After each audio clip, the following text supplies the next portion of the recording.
सुनिए इधर, मार्केट में जितना भी सेट मिलता है सेट मारने के लिए, खरीद लो।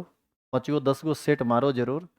और पहला काम उसमें तुम क्या करना, जब सेट मार रहे होगे ऑब्जेक्टिव का, तो उसमें तुमको करना यह है कि पहले आप सेट जैसे का A B C कुछ भी जो भी है वो चेक मार लो 70 क्वेश्चन का। और उसके बाद ऑप्शन से जाके मिलाओ। ऑप्शन से जाके मिलाने के बाद देखो कि 70 में तुम कितना सही मारते हो। और तुम ये भी जज करो कि उस 70 में तुम 35 अपने से सॉल्व कर पा रहे हो या नहीं। उसमें अटक्कर पचे खेल तो नहीं ना करना पड़ रहा है। यदि 70 में 35 का एवरेज, मतलब 35 एग्जैक्ट नहीं मानो, 40 रखो उसको, ठीक है।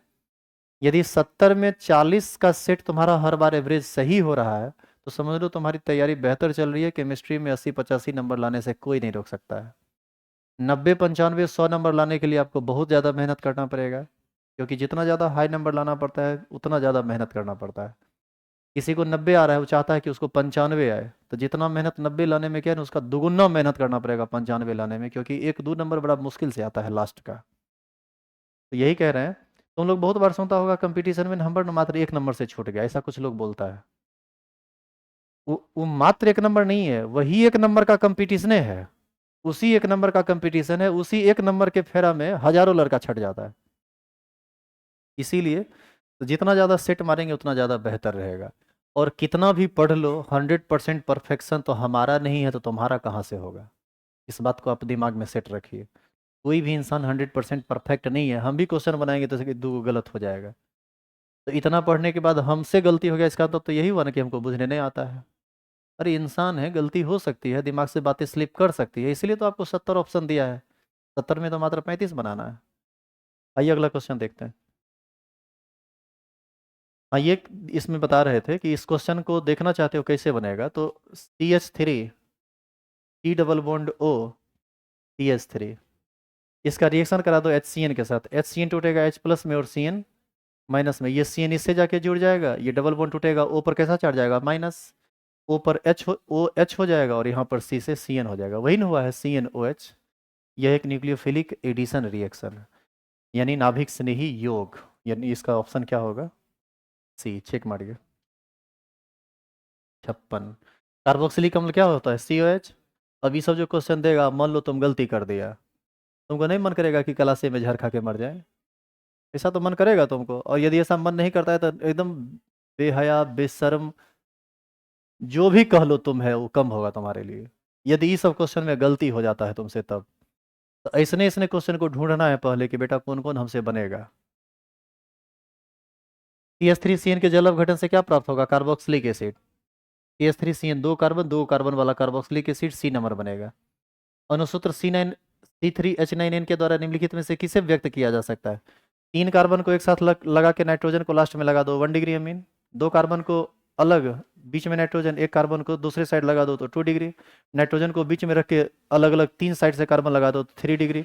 इसका मतलब है कि तीनों तरह का नेमीन बन सकता है। तो इसका आंसर होगा इनमें से सभी।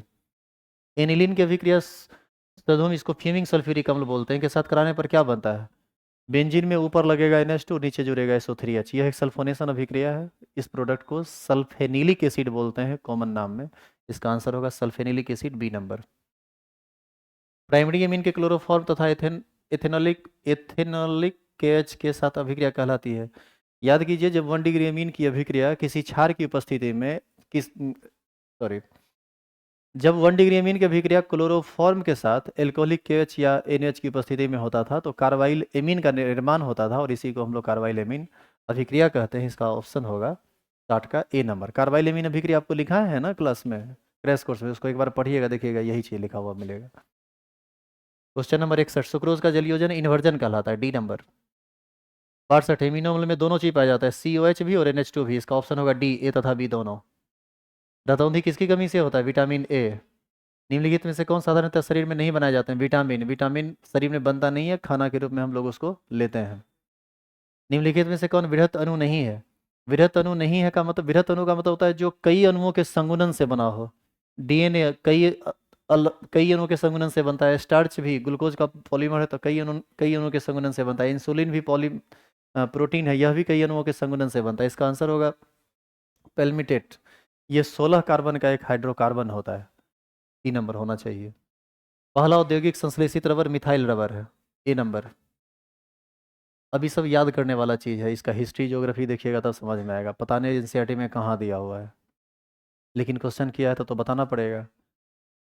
क्वेश्चन है ऑर्लोन निम्नलिखित में से किसका बहुलक है। देखिए इधर, एक क्रायोनाइट्राइल एक कंपाउंड होता है, इसी को बोलते हैं हम लोग एक्रायोनाइट्राइल, और यही डबल बॉन्ड तोड़ेगा तो एक वैलेंस इधर फ्री होगा, एक वैलेंस इधर फ्री होगा, इसी का एडिशन पॉलीमर जो होता है उसी को हम लोग कहते हैं ऑर्लॉन। इसका सही ऑप्शन क्या होगा, एक्राइलोनाइट्राइल।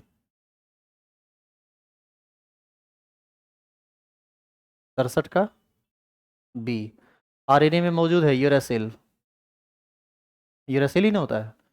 न्यूक्लिक अम्ल में सही क्रम है भस्म शर्करा phosphate, D number last option. निम्नलिखित में से कौन सा कार्बोहाइड्रेट वनस्पति कोशिका का आवश्यक घटक है, सेलुलोज। तो ये 70 क्वेश्चन था। अब बताइए 70 क्वेश्चन में आपको नहीं लगता है कि 35-40 को आप खुद से कर सकते हैं। हमको, हम पूरे को देखते हैं ना तो मोटा मोटी हमको 5 से 7 क्वेश्चन ऐसा दिखता है जिसमें तुमको कन्फ्यूजन होगा, जो तुम शायद नहीं बना पाओगे। मैं, हमको तो लगता है कि 60 क्वेश्चन तुम घर पर खुद से कर सकता था। तुम एक बार करके देखना इस क्वेश्चन को, तो हमको लगता है कि ये जो मेरा डाटा है वो फेल नहीं होगा, वो होगा। कल क्लास में कुछ लोग बैठे हुए थे, उनके साथ हम इस क्वेश्चन को डिस्कस किए थे। कितना क्वेश्चन छाटे थे, 10 गो। 70 में 10 छाटे 60 बचा, बनाना मात्र कितना है, 35। यानी उस 60 में भी ना छांटना है आपको, उस 60 में भी जो जो कन्फ्यूजन वाला है छोड़ दीजिए, बाद बाकी 35 को बना लीजिए। एग्जाम हॉल में जब आप क्वेश्चन को सॉल्व कर रहे होंगे तो उसका तरीका सुनिए। जैसे ही आपको क्वेश्चन मिले, सबसे पहले उस सभी क्वेश्चन में चेक मारिए जो एक नज़र में आपसे बन गया, ठीक है। और उसके बाद क्या कीजिए, गिन लीजिए क्या क्वेश्चन हुआ। 35 गो हुआ तो 35 बना लीजिए, नहीं तो जितना हुआ उतना पहले बना लीजिए। जैसे 1 का सी आया तो रंग दीजिए 1 का सी, ध्यान से आंख खोल के, इन्हें की 2 का सी भर देना। एक बार भरोगे तो फिर दोबारा कुछ कर नहीं सकते हो। समझ में आ रही है बात। 35 भर गया तो कोई टेंशन ही नहीं है। यदि 35 नहीं भरा, 2-3 क्वेश्चन बच गया या 5 क्वेश्चन बच गया, तो फिर क्वेश्चन को पढ़ो जो तुमको सेम ही तरह का है, मतलब आता भी है और नहीं भी आता है, जिसमें तुम ये छांट सको कि 1-2 ऑप्शन ये तो एकदम गलत है, 2 ऑप्शन है इसमें नहीं पता चल रहा है कि कौन होगा। अरे 4 में एक चुनना मुश्किल है, लेकिन 2 में तो एक चुनना थोड़ा तो आसान है ना, उसमें तो सही होने की संभावना रहती है ना। तो इस तरह से बनाओगे तो हमको लगता है कि 35 में 34-35 नंबर तुमको आ जाएगा। फिर भी नहीं आया तो समझना तुमसे बड़ा बदकिस्मती कोई नहीं है।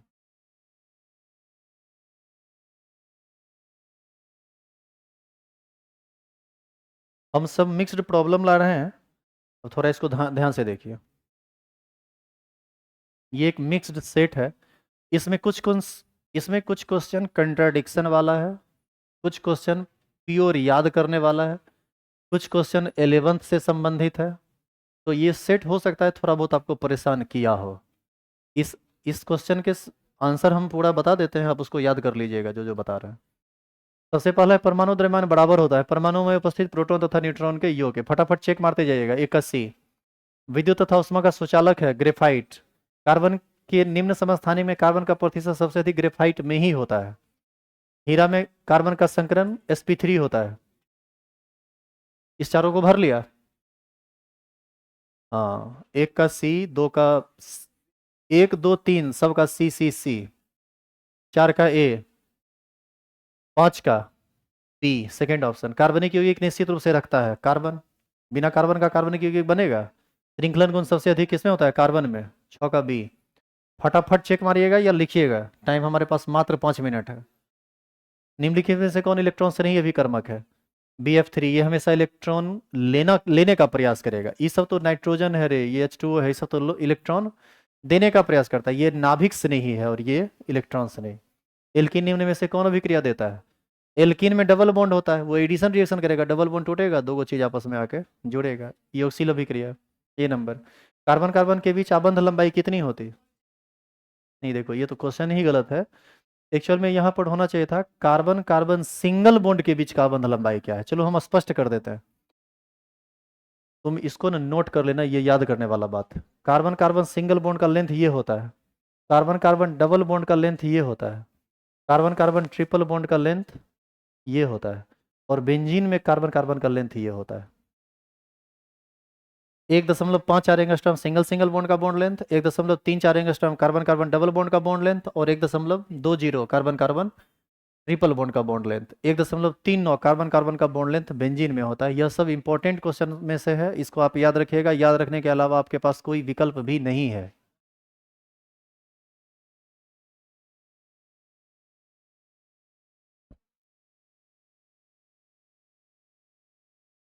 नोट कर लिए? ये सब जो है ना, नॉलेज में बस एडिशनल चीज़ों को डाला जा रहा है। ये सब एडिशनल नॉलेज है केमिस्ट्री का, जो आपको आना चाहिए यदि यदि आप +2 के हैं तो। जरूरी नहीं है कि सब का सब, हो सकता है दो चार को आपके दिमाग से स्लिप कर जाए, कोई बात नहीं। 70 में 35 ही बनाना है, इस बात का हमको ध्यान रखना है। क्योंकि हम बता रहे हैं तो हम सब एक तरफ से बता रहे हैं। क्या चेंज करें इसको?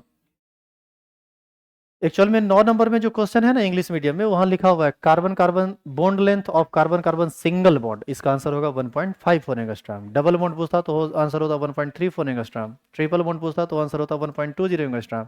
नंबर ऑफ बॉन्ड जितना ज्यादा बढ़ता जाएगा, बॉन्ड लेंथ उतना ज्यादा घटता जाएगा। कार्बन की संयोजकता 4 होती है, फटाफट चेक मारो।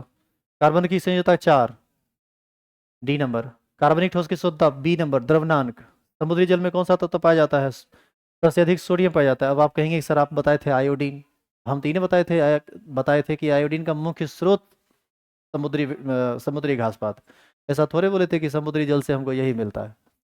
इसका सही होगा ऑप्शन सोडियम। सीएनजी का मुख्य तत्व मीथेन है। निम्न में से किसका सामान्य सूत्र CnH2n+2 होता है? एल्केन का। निम्न में से किसका सामान्य सूत्र CnH2n होता है? एल्कीन का। निम्न में से कौन कौन संचारण को प्रभावित कौन कौन संचारण को प्रभावित करता है? देखो, वायु में जल वाष्प की उपस्थिति ये प्रभावित करता है। और यदि एक ही क्वेश्चन आंसर होगा तो सही क्या होगा? D number. हालांकि धातु का विद्युत रासायनिक श्रेणी में स्थान भी डिपेंड करता है। हाइड्रोजन के नीचे जितना भी है उसमें संचारण नहीं होता है, और हाइड्रोजन के ऊपर जितना भी है उसमें संचारण होता है। इसका ए और डी दोनों होगा सही। निम्न में से किसका आबंध क्रम 2.5 होता है? O2+। 17 का ए और डी दोनों सही है, 18 का बी नंबर। निम्न में से कौन यौगिक अम्ल के विलयन से अभिक्रिया कर H2 गैस देता है? इसमें 3 ऑप्शन सही है, सोडियम, अल्युमिनियम और Fe। इसका सच पूछो तो क्वेश्चन होना चाहिए थे, क्वेश्चन ये होना चाहिए था कि कौन हाइड्रोजन गैस नहीं देता है, आंसर होता तब कॉपर। लेकिन यदि देता है नहीं तो लिखा हुआ है नहीं, तो इसका आंसर सोडियम, अल्युमिनियम, आयरन सब होगा। ये तीनों देता है हाइड्रोजन गैस। आवर्त सारणी में सोडियम का स्थान पहला वर्ग में है। इथेन में कार्बन का प्रसंकरण sp3 होता है। कैल्शियम फॉर्मेट के ड्राई डिस्टिलेशन से HCHO बनता है, ए नंबर। इसी में यदि कैल्शियम एसीटेट होता ना तो बनता प्रोपेनॉन, जिसको आप एसीटोन कहते हैं। जिसका छूट जाए बताना, हम बता देंगे दोबारा। किसी का छूटा भी यहाँ तक? अरे तो अगर 20 किसका? 20 का, 20 का ए, 21 का ए, 22 का भी ए, 23 का बी, 24 का बी, 24 का भी बी। ये सब क्वेश्चन आप पढ़िए अपने से, वो देखिएगा अपने आप से हो जाएगा वो। इथाइन में पाई बॉन्ड 2 होता है, मतलब इसका भी होगा बी ही। फिनॉल में कुल अनुनादीय संरचना 5, सी। 27 निम्न में कौन सबसे अधिक क्षारीय है? ये एक्सेप्शनल है, सी होगा। याद करो, नहीं बोले थे कि लोन पेड़ देने का क्षमता थोड़ा इसका घट जाता है क्योंकि बड़ा बड़ा ग्रुप इसके चारों तरफ आ जाता है। सी होगा। बेंजीन में NH2 समूह ऑर्थो पैरा डायरेक्टिंग है, सी नंबर। इनिशियल का क्रिस्टलीय संरचना FCC होता है, बी नंबर। लोहा क्या है? लौह चुंबकीय पदार्थ, सी नंबर। 28 का सी, 29 का बी, 30 का सी। सामान्य ताप पर कौन ठोस द्रव अवस्था में रहता है? ये कौन, नहीं देखो ये क्या लिखा हुआ है। सामान्य ताप पर कौन ठोस द्रव अवस्था में रहता है? ये धातु होगा, यहाँ Hg होगा। आंख के लेंस का निर्माण PMMA से होता है, मैग्नीफाइंग ग्लास होता है ये। डिटॉल, सी रखता है, सी नंबर। COEN का होल, इसमें कोई ऑप्शन है सही नहीं है। इसका सही ऑप्शन है 3, बगल में लिख देना, इसका आंसर होगा 3 को समावयवी बनाता है ये। एगो बनाता है सिस, एगो बनाता है ट्रांस, और ट्रांस का एक ऑप्टिकल आइसोमर होता है, ये क्लास में बताए हुए हैं। लैक्टिक अम्ल में कुल कायरल कार्बन होता है 1। अब देखो कैसे समझ में आएगा, लैक्टिक अम्ल इसको बोलते हैं, देखना इधर।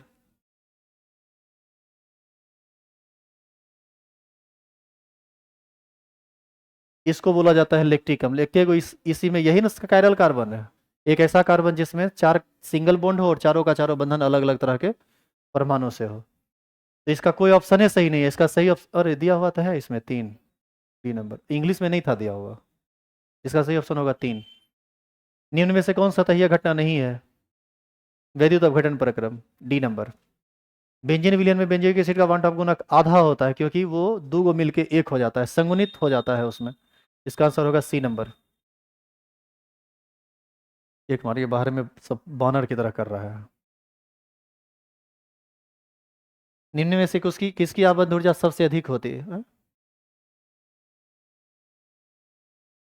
देखिए यहाँ पर ना गड़बड़ हो गया है। अरे बताइए क्या गड़बड़ है? इस क्वेश्चन का ऑप्शन ये है। ऐसे बताते हैं, निम्न में से किसकी आबद्ध ऊर्जा सबसे अधिक है।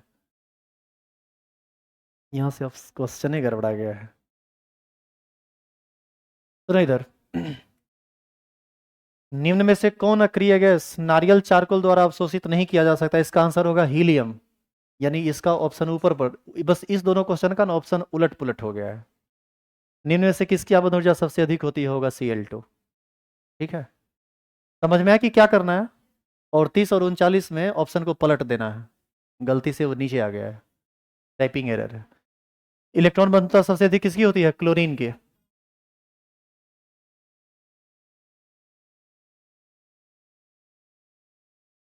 सुनो वो इधर, निम्न में से किसकी आबद्ध ऊर्जा, इस 38 का सही आंसर है Cl2। ठीक है, और निम्न में से कौन अक्रिय गैस नारियल चारकोल द्वारा अवशोषित नहीं हो सकता है? 39 का आंसर है ये। समझे? यानी इसका ऑप्शन ये है। अजय 40 पर, निम्न में से किसकी इलेक्ट्रॉन बंधुता सबसे अधिक होती है? क्लोरीन। निम्न में से कौन कोलाइडल विलयन नहीं है? एयर। ये समझा क्वेश्चन में कहाँ गड़बड़ी है?